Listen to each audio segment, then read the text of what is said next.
Bienvenidas y bienvenidos a su programa, ya lo dijo la Corte, en el que estudiamos, analizamos, comentamos los fallos emblemáticos del máximo tribunal de la República. El día de hoy vamos a analizar el amparo directo en revisión 1387, diagonal 2012. Este es un caso en el que la Suprema Corte aborda los principios de igualdad, de no discriminación en el empleo, de discapacidad, en fin, de una serie de amplias temáticas que vale la pena ir analizando e ir examinando en cuanto a los alcances del propio fallo, pero también la proyección del criterio afirmado en la sentencia por la Suprema Corte. Y para entender los alcances de esta sentencia, le doy la bienvenida a Dolores Higareda. Muchísimas gracias por estar aquí, Dolores, nuevamente. Y a Mariana Díaz Figueroa. Mariana, qué gusto tenerte aquí. Y te pido, Mariana, si nos ayudas a entender el contexto fáctico, cómo es que el caso surge y cómo llega hasta la Corte. Y déjame también presentarte frente a nuestro público, al público del programa, ya lo dijo la Corte, pues como la protagonista del caso, es decir, tú fuiste la quejosa, la persona que impulsó decididamente el caso hasta que llegó a la Corte y pues evidentemente lo conoces muy bien y nos lo puedes contar. ¿Cómo se va construyendo el caso? Claro que sí, te cuento un poco. Mira, para empezar, pues para que todo tu auditorio esté en contexto, yo soy una mujer con discapacidad, entonces cuando estudiaba la carrera de Derecho en una universidad, entré a la bolsa de trabajo de la universidad y me encontré que las ofertas de trabajo decían literalmente que no se contemplaban personas con discapacidad. Entonces, te puedes imaginar, y todos ustedes se pueden imaginar, la frustración y el coraje que sentí en el momento, porque literalmente sentí que de nada servía todo lo que había estudiado, porque nadie me iba a contratar. Y abro un paréntesis porque pues dentro de las personas con discapacidad muy pocas tienen acceso a la educación, entonces bueno, y esto es también por falta de políticas públicas y muchas cosas, pero ese es un paréntesis que me gustaría hacer.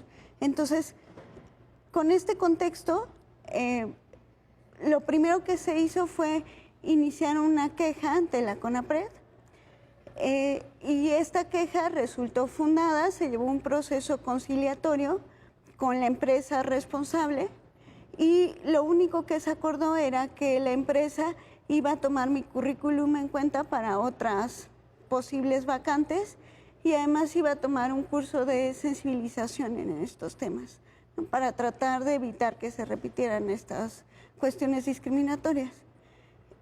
Pero como esto no fue suficiente y además esos acuerdos no tienen un carácter coercitivo como lo tiene una sentencia, decidimos iniciar un procedimiento por daño moral en la vía civil.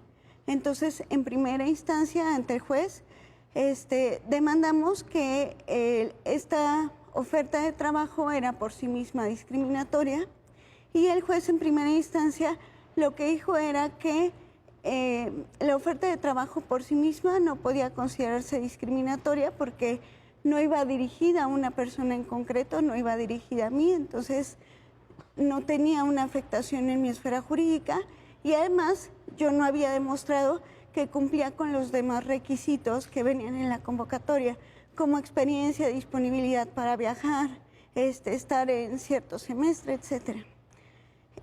Ante esta negativa nos fuimos a una segunda instancia, que es la revisión de lo que dice el juez de primera instancia, y ahí lo que se dijo es, si bien es cierto no puedes pedir que estas convocatorias vayan dirigidas a una persona en concreto, también es cierto que yo en este caso no había demostrado que cumplía con los demás requisitos y por lo tanto no se actualizaba nada y tampoco el daño moral, por supuesto. Entonces, inconformes con esto, llegamos hasta la Suprema Corte, ¿no?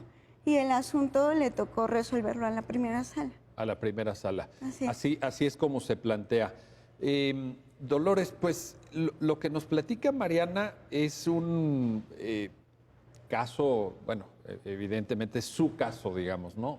Y es un caso pues creo yo, en alguna medida trágico y doloroso por la incomprensión, la insensibilidad, el hecho de hacer una oferta pública de empleo donde de entrada digas personas con discapacidad ni vengan, ¿no? O sea, es una cerrazón, es una barrera pues prácticamente insuperable. Pone en juego, y eso es lo que te quiero preguntar, nuestras concepciones de igualdad, nuestras concepciones de no discriminación, las causales previstas en la propia Carta Magna para no discriminar en el artículo primero, en fin, ¿qué nos puedes aportar al respecto? A ver, ciertamente es un asunto emblemático porque pues es de los, yo creo que el único que ha llegado a la Corte, al menos por discriminación por discapacidad. Es decir, en otros se ha cuestionado como tal la interdicción. Sí, lo hemos platicado aquí. Lo hemos contigo, platicado sí. aquí. En este es concretamente una convocatoria en la que se considera que se discrimina por el hecho de tener una condición de las prohibidas por el artículo primero. Entonces aquí engarzamos con el primero constitucional. La Constitución nos mandata a todos, autoridades y también particulares, que no podemos discriminar, y la discriminación enumera una serie de motivos como sexo, religión, discapacidad, en fin. Condición social, condición preferencias social, sexuales, todo. etcétera. Con una textura abierta, es decir, y cualquiera otra que pueda presentarse según vaya evolucionando la sociedad. No son aquellas condiciones que están ya tasadas y que no pueden ni aumentar ni disminuir de alguna manera. En este concreto, pues se trata de una categoría muy concreta, aquellas personas con discapacidad.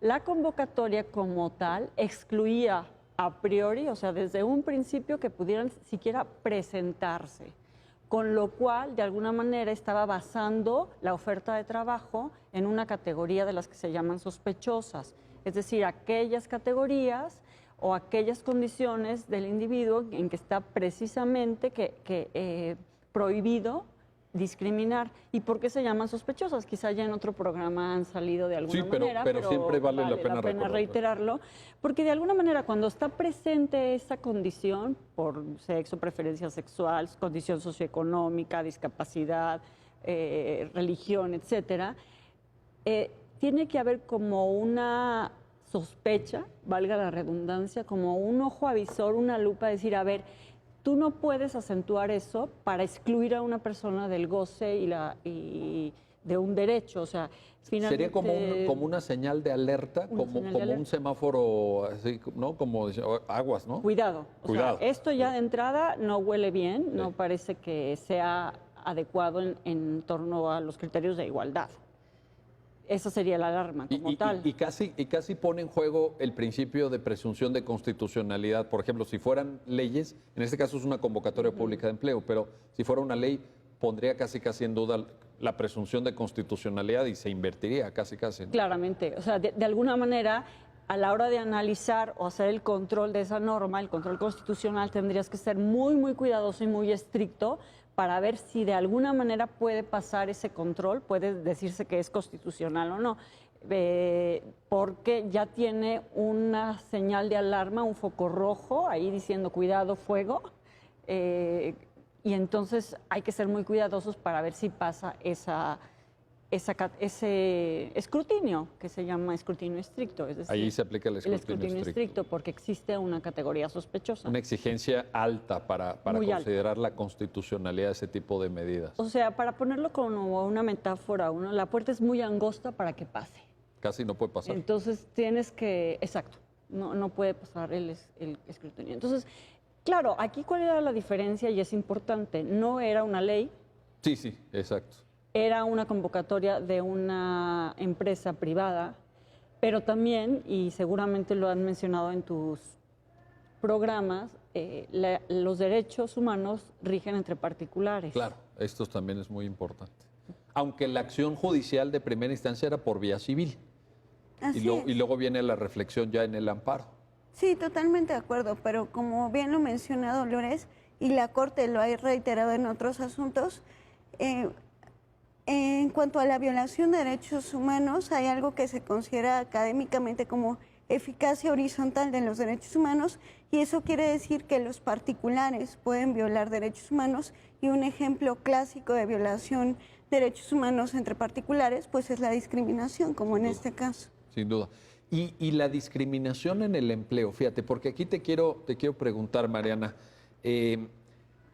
creo que cuando una convocatoria pública de empleo incurre en un sesgo discriminatorio, cuando usan la categoría sospechosa, tal como lo acaba de explicar Dolores, pues también se ponen en juego conceptos que de pronto vale la pena analizar, como igualdad de oportunidades, como la propia representación de la discriminación. Es decir, en algún momento está la discusión también en la sentencia sobre, a ver, ¿por qué la convocatoria dice personas con discapacidades? No, cuando no se trataba de una relación directa, lógica, entre lo que te estaba pidiendo la propia convocatoria y una discapacidad. Es decir, las personas con discapacidad pueden hacer muchísimas cosas.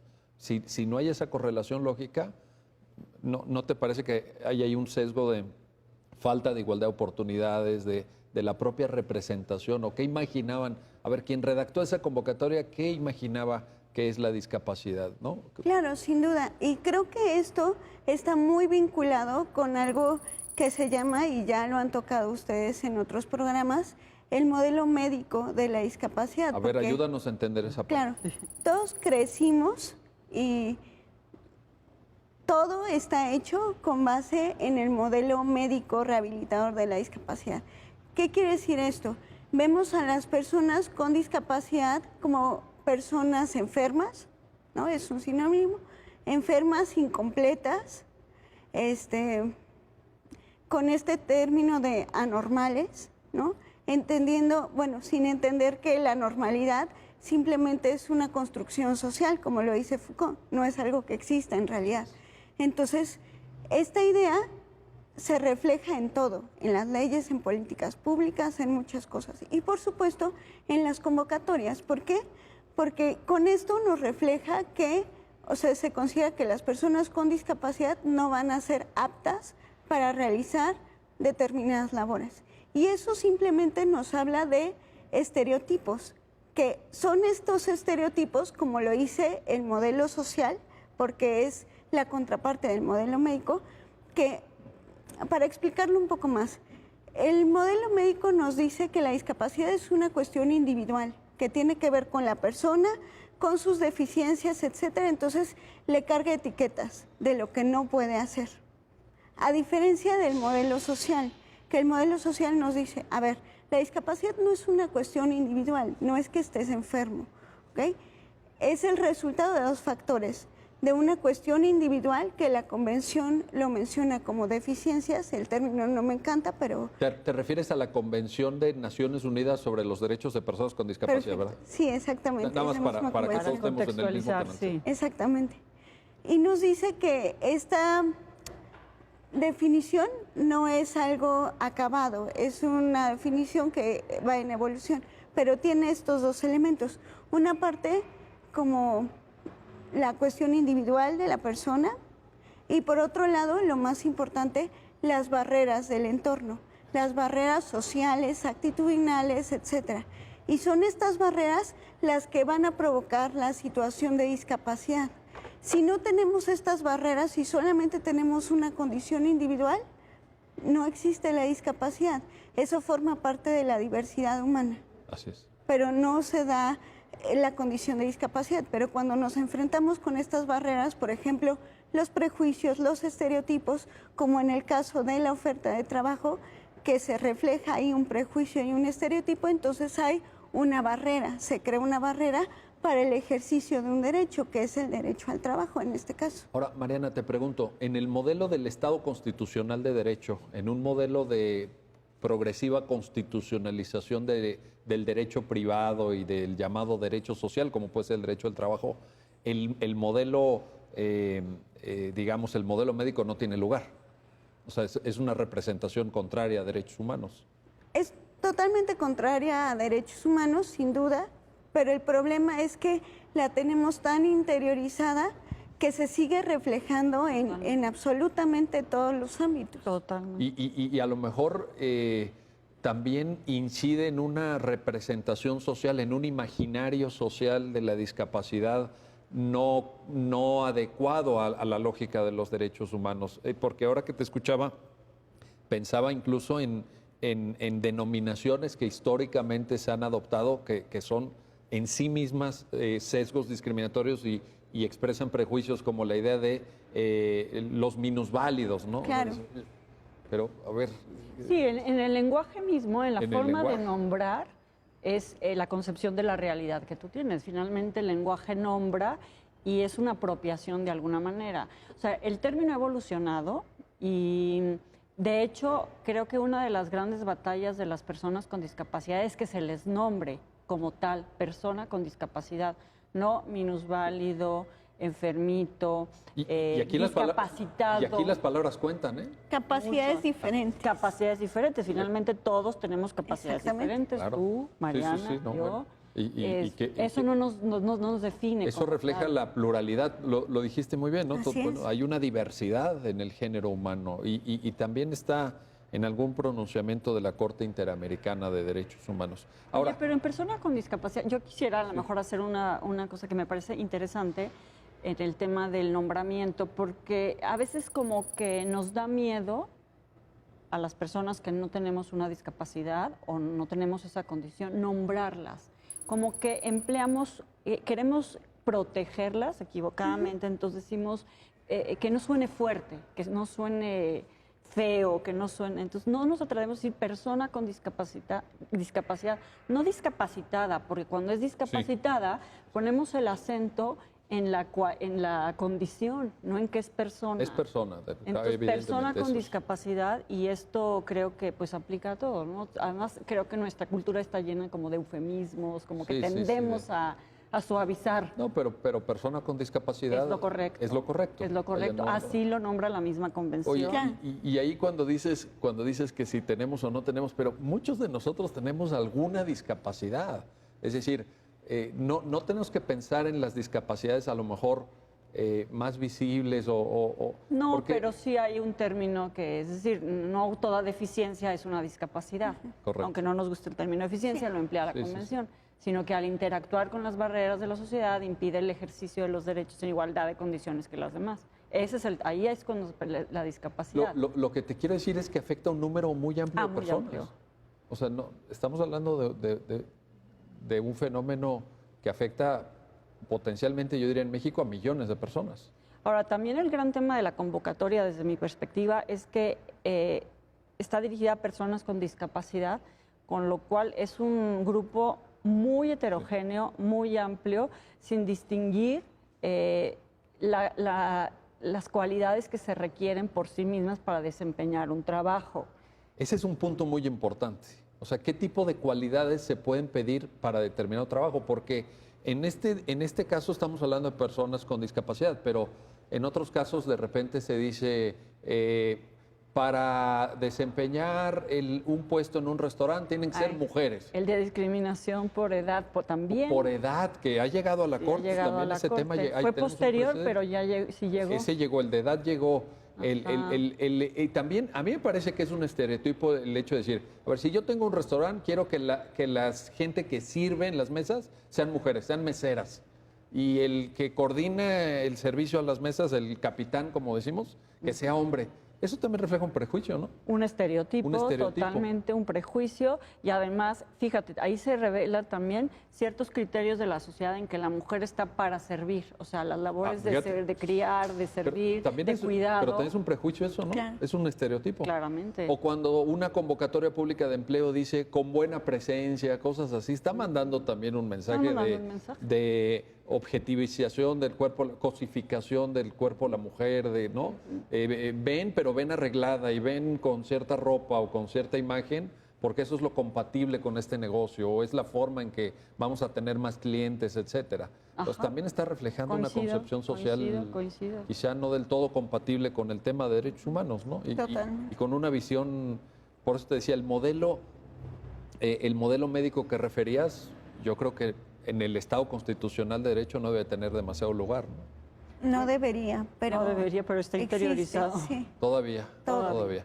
Bueno, déjenme hacer una pausa, no se vayan, regresamos a su programa, ya lo dijo la Corte, porque estamos hablando de temas de no discriminación, de ofertas públicas de empleo y de una visión todavía plagada de prejuicios, todavía plagada de una falta de consonancia con los derechos humanos alrededor del tema de la discapacidad, de las personas con discapacidad. Regresamos enseguida, no se vayan.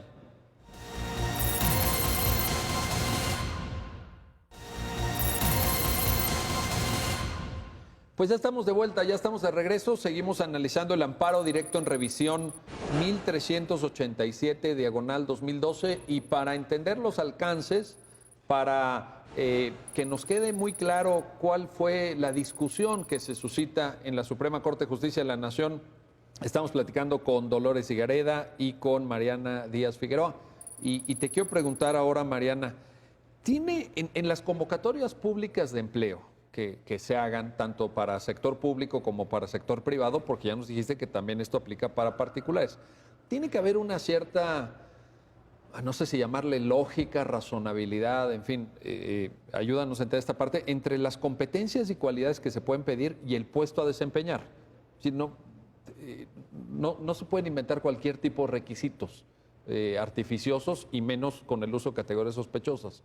¿Cómo lo ves? ¿Cómo lo valoras? Claro, se pueden pedir sin duda ciertos requisitos para ingresar a un puesto de trabajo. Sin embargo, se tiene que tener cuidado que estos requisitos no sean discriminatorios.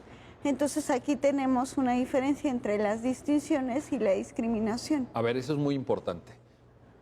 Una cosa son distinciones que podrían ir vinculadas con, tú lo estás afirmando muy bien, ¿no? Con requisitos. Y otra cosa es ya entrar en una discriminación. Sí. La diferencia es que puede establecer ciertos requisitos siempre y cuando estos requisitos no sean discriminatorios. ¿Qué quiere decir esto? Que esas distinciones que yo haga sean objetivas y razonables. Si son objetivas y razonables, entonces no hay discriminación. Si no son objetivas y razonables, entonces existe un criterio discriminatorio. Por ejemplo, pedir, en este caso era un puesto para pasante en Derecho, entonces pedir que sea una persona estudiante de Derecho... Es razonable. Pues, es razonable, no es tiene que tener conocimientos jurídicos. Así es. Pero ahí donde ya no sería tan razonable es cuando la convocatoria dice personas con discapacidad. No. Exactamente. Ni se presenten. Y es lo que decíamos, que iguala todas las condiciones de discapacidad. O sea, no toda condición de... O sea, en el caso de Mariana, justamente es una discapacidad motriz. Eso no te inhabilita estás estudiando Derecho, no te inhabilita para ejercer un puesto como el de abogado. Correcto. Tendría que haber una proporcionalidad de alguna manera. Y ahí es donde la sentencia entra en el uso de un concepto que ha sido de uso bastante extendido en el ejercicio de la jurisdicción constitucional comparada, etcétera, que es razonabilidad. Sí. Que creo que empata muy bien con lo que acaba de decir Mariana. Pero ¿cómo podemos entender? Y no necesariamente para este caso, porque hay una pluralidad de casos en donde viene a colación el tema de la razonabilidad. Es una herramienta analítica importante en la jurisdicción constitucional. De acuerdo. A ver, empata también con esto de objetiva y razonable. O sea, ¿qué es objetivo? Porque dices, no toda distinción, lo decía Mariana muy bien, es discriminatoria, siempre que sea objetiva y razonable. Entonces, el primer requisito es objetivo. ¿Qué es objetivo? Que no esté basado en prejuicios o en categorías sospechosas. Es decir, la distinción no es porque tengas discapacidad, porque tengas esta religión, esta preferencia sexual. Esa no es ahí no puede radicar la distinción o la diferencia de trato. No, porque ahí ya estamos en discriminación. Exactamente. Esa es la objetividad. O sea, que no se base, no esté anclada en una categoría sospechosa, en un prejuicio, en un estereotipo. Y lo segundo viene que sea razonable. ¿Qué es lo razonable? Lo razonable es que haya una proporcionalidad entre la finalidad que se pretende con los medios. Es decir, que si se va a afectar un derecho, coloquialmente lo quiero decir, valga la pena o vale la pena porque hay otra cuestión, un bien público mayor, afectar ese derecho. Pero de entrada, eso es lo que hablábamos del escrutinio. La puerta para pasar esa razonabilidad tiene que ser muy, muy estrecha. Correcto. Porque la finalidad constitucional tiene que estar como muy clara. Se dice en la teoría que tiene que ser imperiosa. Es decir, de alguna manera tienes que justificar robustamente, sólidamente, que hay una finalidad constitucional, por ejemplo, en una ley, ¿no? Es decir, todo esto... la sentencia tiene mérito también porque, digamos, que aplica estos criterios que tradicionalmente se utilizan para el control de las leyes. Sí, exacto. A una cuestión como es una convocatoria, una oferta pública entre particulares. Dice, bueno, no es razonable. Uno, no es razonable como porque no hay una relación entre decir no a personas con discapacidad con el trabajo que está pretendiendo ofertar. No lo que decíamos hace un momento, está metiendo en un saco sin distinguir incluso discapacidades. Sería otro contar si se puede distinguir o no, pero quiero decir, no está dentro de los requisitos, no tienes que demostrar tu cualificación profesional, que es para lo que te contratan, que sería estudiar en Derecho. No, y que sepas de Derecho. Bueno, ahí sí, esa distinción me parece razonable. Claro. Que si yo voy a contratar a un abogado, pues quiero que sepa de Derecho, y a lo mejor si lo voy a contratar en el área de mi despacho de contratos, pues quiero que sepa de contratos y que redacte bien las cláusulas de los contratos y que sepa revisar y que tenga el nivel técnico pues para el puesto que se le está pidiendo. Y si va a viajar, que pueda viajar. Y que pueda viajar, claro. En el caso creo que también se ponía disponibilidad para viajar. O sea, son una serie de requisitos que son inherentes al puesto. Exacto. Pero ahí guarda una cierta lógica. Claro, ¿no? claro. Es como, ¿no? Si me contratan para operar una cámara de televisión, bueno, pues tengo que saber cómo se prende la cámara, si tiene que estar o no conectada, cómo enfocar. ¿Qué ángulos hay que ¿Qué ángulo hay que tomar? Vaya, necesito saber algo de cámaras, ¿no? Especificidades técnicas. Sin duda. Pero la condición de discapacidad no tiene que ver necesariamente con eso. Tienes toda la razón. Entonces, ahí está la distinción de trato discriminatoria y no hay una relación entre la finalidad, tener un pasante en Derecho, con una condición de discapacidad. No existe esa relación, entonces no pasa esa razonabilidad. No, ahí es no donde... hay proporción entre el requisito y la privación. Mariana, hay un debate ahí en las instancias, digamos, previas, antes de que el caso llegue a la Corte, sobre el hecho de que la convocatoria era general, no iba para ti. Y entonces, un poco, déjame hacerla de abogado del diablo para quienes nos están viendo, ¿no? Un poco las instancias finales dicen, oye, ¿y tú, Mariana, por qué vienes a quejarte? Si la convocatoria no decía Mariana Díaz Figueroa. A ver, ¿cuál sería la respuesta ahí? Bueno, claro. Lo que pasa con las convocatorias y con las leyes, por ejemplo, que también tienen esta característica de ser generales, es que por su misma naturaleza no van dirigidas a una persona en particular. Sin embargo, por sí mismas, en su contenido, pueden tener aspectos que resultan ser discriminatorios. Por ejemplo, en este caso, se prohibía, por así decirlo, que las personas con discapacidad llegaran a solicitar un empleo. No quiere decir que en automático se les fuera a otorgar.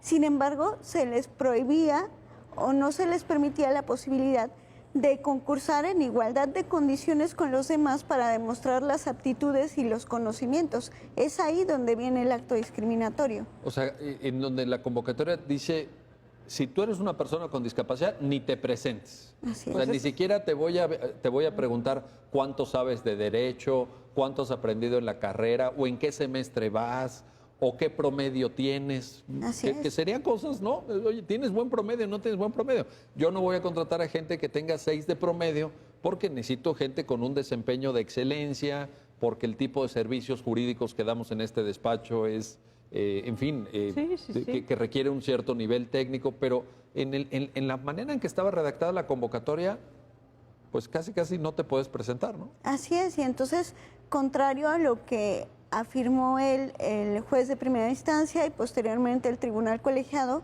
pues ahí se me obligaba casi a demostrar que yo cumplía con los demás requisitos, pero eso era prácticamente imposible porque se me cerraba previamente la puerta para demostrar que cubría con esos requisitos. Entonces, pues no puedes exigir una cosa antes que la otra. Claro. ¿no? Lo primero es que tengas tú la oportunidad. Por eso yo en algún momento del bloque anterior ponía en la mesa el tema de la igualdad de oportunidades. Es decir, lo primero es, oiga, pues usted preséntese, usted acredíteme sus conocimientos técnicos, etcétera, y sobre las candidaturas que hayan llegado, pues yo veré quién reúne los méritos más altos. Pero cuando de entrada a ti te dicen, mire, usted no se presente, pues ahí ya no hay una discusión sobre méritos. Ahí lo que hay es un prejuicio, ¿no? Ahí ya no hay ninguna oportunidad de demostrar lo que sabes en temas jurídicos, ¿no? Además, pretender que vaya, toque la puerta y diga, yo estudio Derecho, tengo estas... Y cuando dice claramente no personas con discapacidad, es hacer que le cierren la puerta en las narices, finalmente ponerse en una situación que pues, produce cierta humillación, cierta victimización. Es lo que te iba a preguntar. Y ahí entraría un concepto que la sentencia maneja, lo menciona quizá, no entrando al fondo, pero tangencialmente, sí, pero sí doble no. victimización. Ajá. O sea, ya está la convocatoria por sí hace que tenga esa victimización. Sí. O sea, finalmente, y lo decía Mariana muy bien al principio, yo estudié Derecho, entonces soy de las pocas personas con discapacidad, que es un número muy bajo en este país, que pueden acceder a la educación y a la educación universitaria menos todavía. Así es. Y finalmente no me van a contratar por esa condición, no porque no tenga o no se tengan los conocimientos. Entonces ya la convocatoria lanzaba un mensaje de cierta humillación o victimizaba, y ponerse, ir a tocar la puerta y decir, oigan, yo quiero participar, no, es una doble victimización o revictimización, como quieran nombrarlo. Entonces es colocar a la persona en una situación incómoda. No, bueno, Clara, yo creo que usaste una para palabra. Para que se desarrolle todo el proceso. Es una situación humillante. O sea, ya de Humillante. entrada me dijeron que no. Pero yo insisto y entonces vengo y tengo que demostrar que la discapacidad no me impide, o sea, es una... Pero si hacen un checklist, de entrada dirían, no, pues no, dice no personas con discapacidad, claro. de entrada Usted, te cierro mire, la usted puerta. Entonces yo no te puedo demostrar, porque me está cerrando la puerta antes, que tengo los conocimientos, las habilidades, que estoy en el semestre que ustedes... Creo que pedían algo de derecho corporativo, ¿no? Así era Esa era la derecho materia, ¿no? corporativo, sí. Porque había una especificidad de materia. Sí. Sí. Los que quieran desempeñar este puesto tienen que saber de derecho corporativo. Esa era la cuestión, pero ahí entra el tema de la doble victimización, ¿no? Así es. Como lo demuestras, ¿no? Si no te abren la puerta de entrada. Oye, tú, Mariana, ya nos dijiste, vas primero a CONAPRED, Consejo Así es. Nacional para Prevenir la Discriminación. Ahí se desahoga un procedimiento administrativo que termina en estos cursos de sensibilización, en medidas, pues sí, ciertamente no coactivas, porque estamos hablando del ámbito administrativo no jurisdiccional. Pero eso no impide, te pregunto, y la sentencia lo aborda evidentemente, pero quiero que nos lo expliques.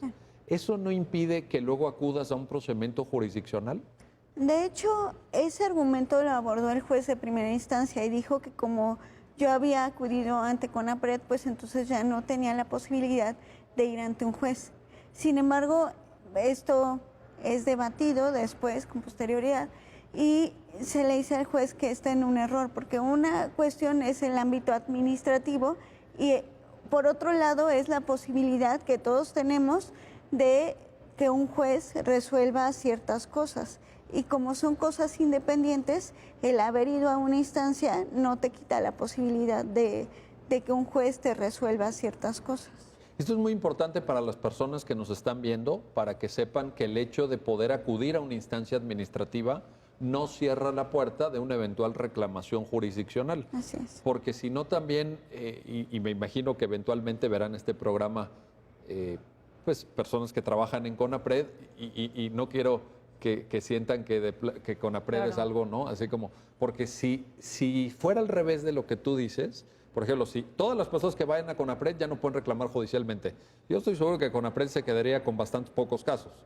Si la idea de las personas que buscan una protección frente a la discriminación es obtener una medida eficaz, una medida reparadora, con una reparación integral, como lo ha ido construyendo la Corte, pues si te vas a la parte administrativa y dicen, pues que le den cursos de sensibilidad, que no está mal, ¿eh? No, es un avance. No sobra y está previsto en la ley. Pero a lo mejor la persona que acude a CONAPRED quiere algo más, Claro. que como era tu caso, ¿no? creo que lo que dices es muy importante porque no es que una instancia sea más importante que otra. La labor de CONAPRED sin duda es muy importante y la reconocemos todos. Sin embargo, lo que se logra con cada una de las acciones es donde está la diferencia. Por un lado es una cuestión administrativa en donde sí se logró una capacitación, pero eso no me pareció suficiente que realmente generara un cambio y yo lo digo, a mí lo que me interesaba era hacer un litigio estratégico que tuviera impacto, o sea, no solamente en mi caso, en otros casos de personas que estuvieran en situaciones similares a la mía para que no tuvieran que pasar todos los años que yo pasé y pudieran tener una herramienta que les ayude a que les digan que no las pueden discriminar en el trabajo ni por discapacidad ni por ninguna otra razón discriminatoria. Entonces, eso solamente lo podía lograr por una vía jurisdiccional, no administrativa. Ahora, y en esto de la proyección de tu caso pues a otros supuestos y todo, también hay un mensaje en tu esfuerzo, en tu lucha por que este caso saliera y en la sentencia de la Corte, pues hacia las empresas. Es decir, miren, cuando ustedes hagan convocatorias públicas de empleo, ustedes no pueden discriminar, ustedes no pueden poner ahí lo que se les ocurra, ¿verdad? Personas con discapacidad, no, mire, las personas con discapacidad que no se presenten. Yo creo que va en el doble sentido, ¿no? También hacia las personas que están en esta situación, pero también a las empresas y oigan, ¿cómo van a manejarse de aquí en adelante? A la sociedad en general, ¿no? También. A la sociedad, ¿no? Porque también, o sea, una convocatoria sí es estigmatizante. Bueno, claro. De alguna manera está propiciando todavía los estereotipos, o sea, que pervivan los estereotipos. Entonces creo que sí es un mensaje interesante de la sentencia desde ese punto de vista. Ahora, lo cierto es que a partir, independientemente del criterio del juez de primera instancia y todo, sí se afirma, podemos decir que a partir de tu caso se afirma la autonomía de la vía jurisdiccional para reclamar daño moral, ¿no? Independientemente de las acciones administrativas que tú hayas decidido tomar. Bueno, en la sentencia se afirma, y ya lo había dicho también el Tribunal Colegiado, si no me equivoco, que son vías independientes. Seguramente hay otras en las que se ha afirmado previamente, pero en la sentencia se afirma eso sin lugar a dudas. Esto es muy importante para quienes nos ven, para que sepan que lo pueden intentar, que no tienen por qué limitarse o agotar sus pretensiones en el ámbito administrativo, sino también lo pueden intentar por vía jurisdiccional reclamando daño moral, ¿no? Así es. Esto es muy importante. Bueno, déjenme hacer una pausa, no se vayan. Vamos a regresar enseguida para seguir platicando de este amparo. Amparo directo en revisión 1387 del 2012 y el criterio afirmado por la Suprema Corte. Regresamos enseguida.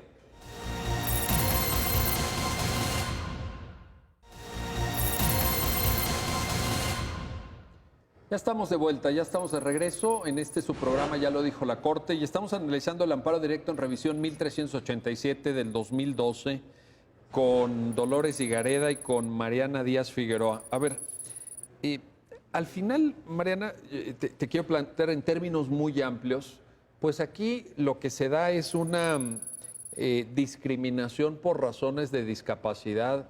Creo que es un tema que independientemente de las circunstancias específicas de tu caso, merece una reflexión más amplia y te quiero pedir que nos ayudes a enderezar esta reflexión. Claro, lo que mencionas es muy importante porque lo establece la propia Convención de Naciones Unidas sobre los Derechos de las Personas con Discapacidad cuando habla del tema de discriminación. Dice que los estados están obligados a tratar de evitar y eliminar cualquier tipo de discriminación por motivos de discapacidad.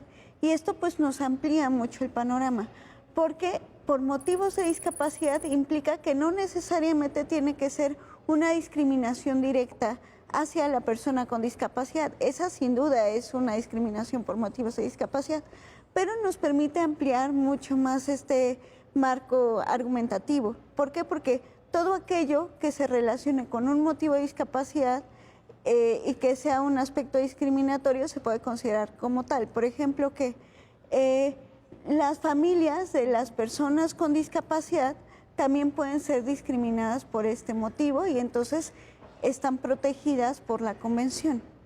Entonces tiene un una definición más amplia. Y eventualmente se proyecta no solamente en una consideración individual, sino que va más allá de la persona. Sin duda, colectivo, no solamente la familia, tal vez los amigos, una cuestión más social, por supuesto. Porque estoy pensando, por ejemplo, en esto que mencionamos al principio, las barreras sociales, en el modelo médico y en estas barreras sociales de prejuicios, de estereotipos, etcétera, pues también la familia lo resiente, ¿no? Hay una afectación también, más allá del individuo como tal. Sí, sin duda, hay una afectación en todo el entorno de quién vive la discapacidad directamente y quién la vive con él o con ella, totalmente. Exacto, como grupo social o como grupo familiar, ¿no? Oye, Dolores, y en este sentido, escuchando a Mariana, quizá el caso de Mariana nos permite una reflexión también sobre un concepto que en algún otro programa mencionamos, pero que vale la pena que nos ayudes a entender, el concepto de interseccionalidad, la idea de que puede haber una suerte de discriminaciones acumulativas o que hay varios rasgos. Hay varios hay varias categorías sospechosas. ¿Cómo debemos entender? Criterios, es decir, cuando se habla de interseccionalidad, es decir, no solo es que haya una condición de discapacidad, una discapacidad y por razones de discapacidad se le discrimine, sino que además hay que tomar en cuenta que es una mujer, en otros casos podría ser, por ejemplo, una indígena, o sea, ciertas categorías o la pertenencia a ciertos grupos que de suyo han sido desaventajados históricamente, es decir, que no han tenido las mismas oportunidades de acceso. O sea, ya la condición de discapacidad es una condición de una categoría sospechosa, pero además se acumula, lo dices bien, o se añade otra que es el pertenecer, el ser mujer. Entonces, no siempre, y lo sabemos también, por ejemplo, en el caso de los abogados, no es fácil que una mujer llegue a puestos de decisión grandes en los despachos. La mayoría de los despachos son despachos en los que predominan los socios varones. Hay casos, desde luego, excepcionales, no siempre y así, pero de entrada, o sea, es como otra barrera más para poder ir creciendo profesionalmente. Eso sería la interseccionalidad. Se reúnen en una persona varias condiciones, como puede ser mujer, indígena, discapacidad, a lo mejor la orientación sexual, dos o más, finalmente. No se queda solamente en la misma categoría. Ahora, esto es importante observarlo porque entonces tenemos que afinar la mirada también. Totalmente. Tenemos que poner atención a eso. No se trata de un rasgo, se trata de una sumatoria, digamos. Una sumatoria que hace todavía como más estricto el escrutinio aún. Porque no es solo una condición o una categoría sospechosa, sino que se reúnen varias. Y yo diría, utilizando la metáfora que en este programa hemos utilizado, la puerta es todavía más angosta, finalmente. Ahí. Se va haciendo angosta. Se va haciendo angosta. Oye, yo sé que ustedes que tienen cargos públicos a lo mejor no lo pueden afirmar, pero yo que no los tengo sí lo puedo decir. Hay machismo en la profesión jurídica también. En esto que decías de los despachos de abogados, hay machismo. Hay una representación todavía patriarcal en el sector jurídico. Yo creo que si tú le preguntas a una persona, es decir, ¿cómo piensas un abogado? Tiene un estereotipo de un hombre. Un señor con corbata. Con corbata, ¿no? Con cierta formalidad y un portafolio. Sí. Y las mujeres, cuando tú ves anuncios o ves alguna representación, normalmente la mujer se la representa con un traje sastre, oscuro de alguna manera, como sobrio, como de alguna manera replicando la figura. Esto que tú dices no solamente es cierto, sino que tiene una proyección material, práctica muy importante en temas como, por ejemplo, el otro día en una mesa de discusión, una mesa pública de discusión, alguien preguntaba, ¿por qué casi no hay mujeres que litiguen en materia penal? Postulantes en materia penal, mujeres, ¿no? Y bueno, las hipótesis, no, lo que pasa es que es un medio muy violento, lo que pasa es que no, es peligroso también, entonces las mujeres pues no pueden estar en esta situación de peligro o no tienen esta cosa más de los hombres, etcétera. De acometer. Pero lo cierto es que hay una serie de barreras socialmente creadas también, es decir, hay una representación de que no, miren, ustedes mujeres no se metan aquí, no sé, me atrevo ahorita a calificarlo, no compromete en nada la opinión ni de la Corte, ni del canal, ni de ustedes, por supuesto, pero el machismo jurídico. Me atrevo a poner esa etiqueta ahorita, el machismo. No, totalmente. Bueno, el machismo existe en la sociedad y en todas partes. A veces, incluso las personas que quieren de alguna manera ser igualitarias, feministas, pues es como el modelo médico, yo lo insisto, también está como tan internalizado, interiorizado, que hay cuestiones que no ni siquiera se detectan de que incluso son micromachismos. Sí, que en esto... Oye, Bueno, es otro tema grande. No, pero es que Mariana mencionó pues de pasada a Michel Foucault. Ajá. Y Michel Foucault habla de los micropoderes, que tiene que ver con estos micromachismos. Es decir, el micropoder en la casa, en la familia, oye, tráeme la sal, porque... Y normalmente ¿a quién le pides que traiga la sal? A una mujer. A una mujer, ¿no? O el micromachismo en el trabajo. Oye, estamos en una reunión. Hijo, se me acabó el café. ¿Quién tiene que ir por el café? Tráigame el café, ¿verdad? Entonces, tiene sentido. Foucault lo explica muy bien.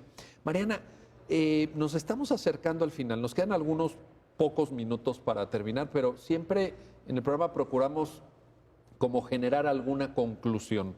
¿En qué quedó tu caso? Cuéntanos el final, digamos, de cómo termina el caso. Bueno, la Corte determinó que había existido un acto discriminatorio, que la convocatoria por sí misma era un acto discriminatorio que me afectaba en mi esfera jurídica y se ordenó al tribunal establecer una cantidad por daño moral. Llevamos un litigio por otro tiempo más y se estableció una cantidad muy significativa, o sea, muy insignificante, pues, para todo el tiempo que duró el asunto, por daño moral. Pero digamos que eso fue lo menos importante. La cantidad, lo más importante es que haya quedado el criterio, ¿no? El problema es que aun y cuando existe en la sentencia, pues siguen existiendo estos prejuicios y estos estereotipos. Y mi caso pues solo es un ejemplo, ¿no? Porque estos actos discriminatorios se siguen repitiendo constantemente. Además porque también, como mencionábamos hace un momento, o sea, estas imágenes estereotipadas, por ejemplo, de las mujeres, también aplican con personas con discapacidad. Cuando pensamos en la discapacidad, seguro lo primero que se les viene a la mente es el simbolito de silla de ruedas. Correcto. Y eso es totalmente estereotipado, solamente nos hace referencia a un tipo de discapacidad, y no me gusta hablar de tipos, pero bueno, habla de un tipo de discapacidad con un color totalmente médico, porque el azul es el que se utiliza para todos los hospitales, etcétera, los señalamientos, si ustedes se dan cuenta. Entonces, todavía nos refleja una cuestión totalmente médica. Además, ese simbolito es totalmente asexuado. ¿Por qué? Porque igual, cuando pensamos en personas con discapacidad, la discapacidad tapa todo lo demás. No pensamos si es hombre o mujer, preferencia sexual, identidad de género, si es una persona indígena o no. Entonces tenemos que abrir nuestros horizontes y derribar nuestras propias barreras para pensar que todos formamos parte de la diversidad humana y que nosotros, con nuestros estereotipos y nuestros prejuicios, somos los que generamos, o sea, las condiciones de discapacidad, que si eliminamos estas barreras, eso no existiría, solamente existirían personas que son diversas y nada más, pero que pueden ejercer sus derechos, cosa que no pasa y que necesitamos todas y todos trabajar mucho en eso. Sin duda. Oye, Dolores, escuchando a Mariana, me impresionó. Sí. Muy bien, me dejó muy impresionada este conjunto de afirmaciones que acabas de compartirnos y te lo aprecio mucho, por supuesto. Gracias. Pero, Dolores, a ver, Mariana dice, estas barreras, pero estas barreras no están, antes que en ningún otro sitio, adentro de nuestras cabezas.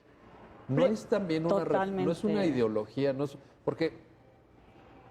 Volviendo un poco al principio, el tránsito del modelo médico a un modelo digamos, diferente de comprender la discapacidad y todo, ¿no implica un cambio de mentalidades?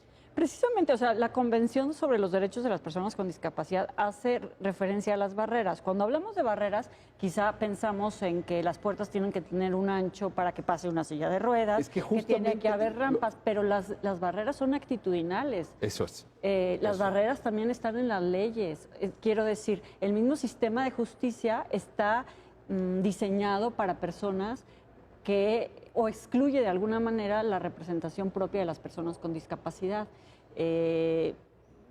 culturales, estructurales, es decir, todas esas barreras impiden que una persona con discapacidad pueda ejercer sus derechos en condiciones de igualdad con las demás Que personas. fíjate, una palabra como la que estaba en la convocatoria. Esta convocatoria está dirigida para personas con discapacidad. Dos puntos. No. Esa La negación palabra es una barrera. es una gran barrera. Esa es una barrera. Porque también escuchaba a Mariana cuando decía, bueno, es que representamos a la discapacidad con el simbolito de la silla de ruedas de color azul y todo, y a lo mejor luego, ¿no? Dices, ¿en qué barrera imaginamos? Pues en que están las escaleras y no hay rampas, o las rampas no tienen el ancho o la inclinación suficiente. Pero estamos también ahí mismo representando un prejuicio, digamos. Una persona con discapacidad no puede desempeñar una profesión determinada o de entrada no puede desempeñar una profesión. Cuando esa barrera está aquí, Antes que nada está en nuestras cabezas. Estás vetando Entonces, algo sin sustento. Lo que se requiere también es un cambio de mentalidad en la sociedad. Yo creo que sí. Y a lo mejor decías Mariana, bueno, este caso pues no ha servido pero ha aportado. Vaya, esto tampoco es una batalla que se gane en un solo día, pero pues también es un avance, ¿no? Si esto no se hubiera dado, bueno, desde luego este programa no tendría sentido, pero no tendríamos este precedente que luego propulsa otro tipo de pronunciamientos por parte de la Corte. Entonces, todo cuenta aquí, yo creo. Sí, sin duda nos ayuda a hablar del tema y a visibilizarlo, que creo que eso es muy importante. Y también un poco de lo que tú decías hace un momento, creo que también hablar de discapacidad es hablar de asimetrías de poder, ¿no? Sí. Con estos temas capacitistas, entonces, desde esta determinación capacitista y desde yo determinar subjetivamente qué puedes y qué no puedes hacer, entonces determino quién puede y quién no puede entrar a un lugar, ejercer un derecho, etcétera. Y esto vuelve a ser médico. Exactamente, totalmente médico en un ejercicio de asimetrías de poder, ¿no? En esto que decías de que la imagen de la persona en silla de ruedas como el prototipo de persona con discapacidad, etcétera, que oculta a su vez otros rasgos que pueden ser desde luego relevantes para la vida social de personas con discapacidad, como por ejemplo sexo o preferencia sexual o identidad de género, en fin, o ideología o condición social, en fin, lo que nosotros queramos. Recordé justamente, es que me impresionó también mucho la cita de Foucault.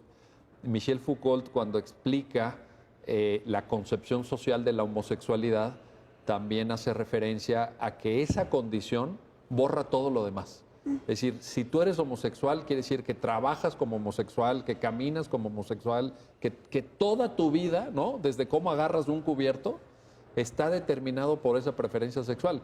Y Michel Foucault, en su obra, dice, espérate, que tú tengas una preferencia sexual homosexual quiere decir que tienes digamos, unas actividades sexuales en el ámbito de tu privacidad, o que tienes un desempeño afectivo o una propensión a que te gusten estas personas y no otras, etcétera, pero nada más. No te define. No te define como Tu vida, persona. Tú primero eres persona. Tú también lo dijiste. Sí, lo dijimos en algún programa, yo creo que en la interdicción. Y hoy mismo lo dijiste también. Primero que nada eres persona. Y creo que eso es importante. ¿Qué queda hacia adelante, Dolores? ¿Qué conclusión podemos aportar a partir del caso de Mariana? Yo creo que este es un caso muy interesante que abrió o empezó a abrir el caminito para que llegaran a la Corte otro tipo de casos de personas con discapacidad. El tema de daño moral es interesante también porque en este caso se dijo que no tenía que demostrar como tal la afectación, porque se presume una afectación psicológica por el hecho mismo de la convocatoria. Daño moral es muy amplio, pero creo que ese punto es interesante. Ya de por sí la convocatoria que dice no personas con discapacidad ya tiene un efecto inhibidor, tiene un efecto victimizante y daña a la persona misma con discapacidad en su psique. Lo dijiste tú misma. La idea de la presunción del daño moral es aplicado en otros precedentes de la Corte también. Creo que ha ido construyendo, bueno, y el propio Código Civil. El Código Civil lo dice, pero dice. sí, por ejemplo, cuando muere un hijo, son casos distintos, pero, y esto dices la afectación psicológica que puede sufrir una persona. Es que de otra manera es muy difícil de probar. Si no opera esa presunción. Y también, quizá ya no nos va a dar tiempo de tocarlo, pero el proyecto también dice que la carga de la prueba de no discriminación recae sobre la empresa, que es un tema muy bonito, sí, de cargas dilatorias. Qué bueno porque hay una inversión de la carga de la prueba, digamos, ¿no? Que no es probar un hecho negativo, sino probar que finalmente hubo igualdad de condiciones, que también se ha utilizado en otras cuestiones del tema de daños, que son las cargas procesales dinámicas. Es decir, normalmente el que afirma tiene la carga de la prueba. Ese es el principio general, ¿no? En ciertos casos, el que tiene mejores condiciones para probar debe probar. Y en casos de discriminación tienes que probar que fuiste igual, respetaste el principio de igualdad. Y además esto está muy explorado en derecho comparado. En derecho comparado. Tampoco es que estemos inventando en México esto. En Estados Unidos, Colombia, en España, recuerdo, hay varios precedentes en este sentido, ¿no? Inversión de la carga de la prueba, ¿sería el término técnico? Sí, la empresa en este caso. En este caso, a la empresa le hubiera correspondido probar que no hubo, pero bueno, pero era una confesión de parte. Es decir, la convocatoria pública, pues ahí ya estabas, digamos, con el hecho acreditado, ¿no? Con la discriminación. El trato discriminatorio acreditado toda vez que la convocatoria era pública. Ahí no había duda. Pues muy bien, muchísimas gracias, Mariana Díaz Figueroa. Pues gracias y gracias por tu lucha. En nombre de todos los que creemos en los derechos humanos, yo te agradezco que hayas decidido emprender esta batalla y que hayas salido adelante en ella. Para nosotros eres un ejemplo a seguir y un orgullo. Y gracias, Dolores Higareda, como siempre, un gusto tenerte aquí en este programa. Y gracias a ustedes que lo hacen posible. Nos vemos pronto para una reflexión, para un nuevo análisis de las sentencias emblemáticas del máximo tribunal de la República. Hasta pronto.